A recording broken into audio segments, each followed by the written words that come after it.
Hai semuanya, balik lagi di Lantang, obrolan bersama Bentang.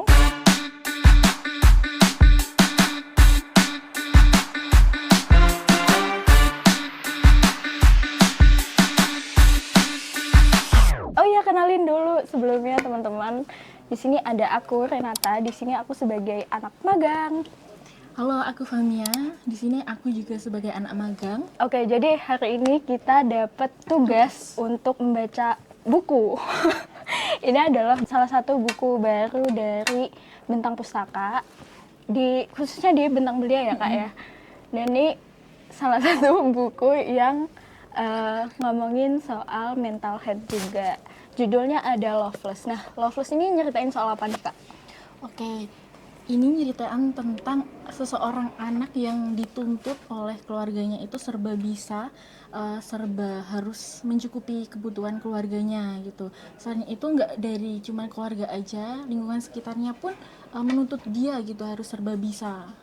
Begitu ya premisnya. Tapi kalau menurutku ini adalah buku yang nyeritain soal anak yang sandwich gen yang dituntut untuk menafkahi keluarganya, tapi ternyata keluarganya itu, mohon maaf, tidak tahu diri gitu. Jadi entah gimana nih ceritanya, kita akan kasih tahu sesuai dengan teman-teman yang penasaran. Jadi kita akan jawabin pertanyaannya, gitu.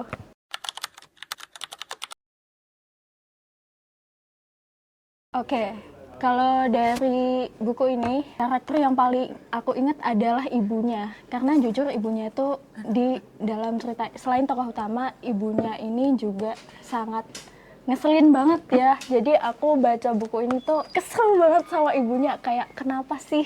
Iya, Kayak kenapa sih? Dia jahat tuh banget jahat gitu banget sama gitu anaknya. sama anaknya. Sama banget, aku juga ibunya dari awal alurnya itu udah benar-benar kelihatan aslinya ibunya gitu kok tega gitu sama anaknya harus. Kayak kenapa sih menuntut anaknya Iya, terus gitu. padahal ya belum tentu anaknya itu bisa mampu gitu. Iya, ini adalah contoh-contoh ibu-ibu yang belum siap menjadi orang tua ya teman-teman. Jadi itu deh, adalah pokoknya. Oke, lanjut.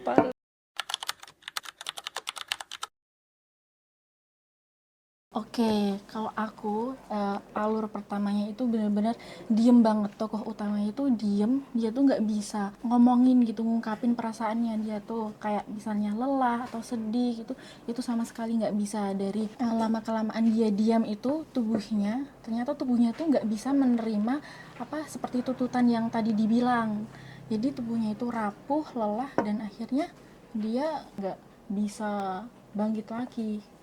Kalau dari aku, dari awal buku ini aku baca itu rasanya karakternya tuh rapuh karena baca dari awal itu plotnya benar-benar padat, depresi banget gitu loh. Jadi ketika baca buku ini anak tuh ya ampun rapuh banget, kasihan pengen dipeluk gitu loh teman-teman rasanya. Kalau diem sih kayaknya karena ini POV-nya dari tokoh utama, jadi kita tahu apa yang ada di pikiran tokoh utama, perasaan dia itu kayak gimana. Ya dia emang kalau ngomong tuh dikit dan diem gitu, tapi sebenarnya dia adalah salah satu orang yang rapuh Dari gitu. awal.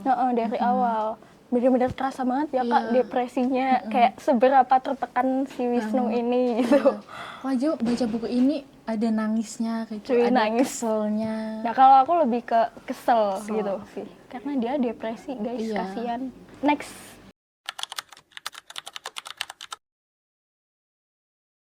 Kalau setelah aku baca buku ini, salah satu hal yang aku notice itu adalah kurangnya komunikasi antara keluarga ini, antara ibu dan anak khususnya. Karena si Wisnu ini kan anak yang ditinggal oleh ayahnya meninggalkan. Jadi cuman bertiga tuh, dia, Wisnu, ibunya, dan adiknya. Dan kurang banget komunikasi. Mungkin karena ditinggal ayahnya, jadi kayak pengasuhannya juga kurang gitu ya. Kurang komunikasi antara orang tuanya dan ibunya tuh cenderung pilih kasih.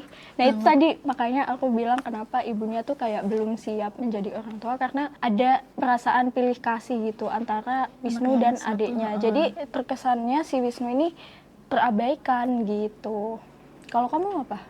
Kalau aku yang menjadi jarak itu ya benar banget dari lingkungan keluarga terutama itu dia tuh sama sekali nggak diberi ruang gitu buat mengungkapkan perasaannya. Itu pun kalau misal ngobrol pun ya ibunya itu kan kayak yang mendominasi di dalam keluarga tersebut. Nah ibunya tuh kalau ngomongin sama Wisnu tuh cuman tuntutan terus tanggung jawab yang dibebankan kepada Wisnu itu. Iya, padahal kan sama-sama baru menjadi anak pertama kali, ibunya juga baru Pertama jadi kali. orang tua pertama kali gitu. Tapi kenapa semuanya seolah-olah dibebankan kepada Wisnu? Padahal kan sama-sama menjadi orang tua, menjadi anak itu kan juga sama-sama belajar gitu sih. Saranku untuk ibunya Wisnu mendengarkan anak ya Bu. Mohon maaf Bu.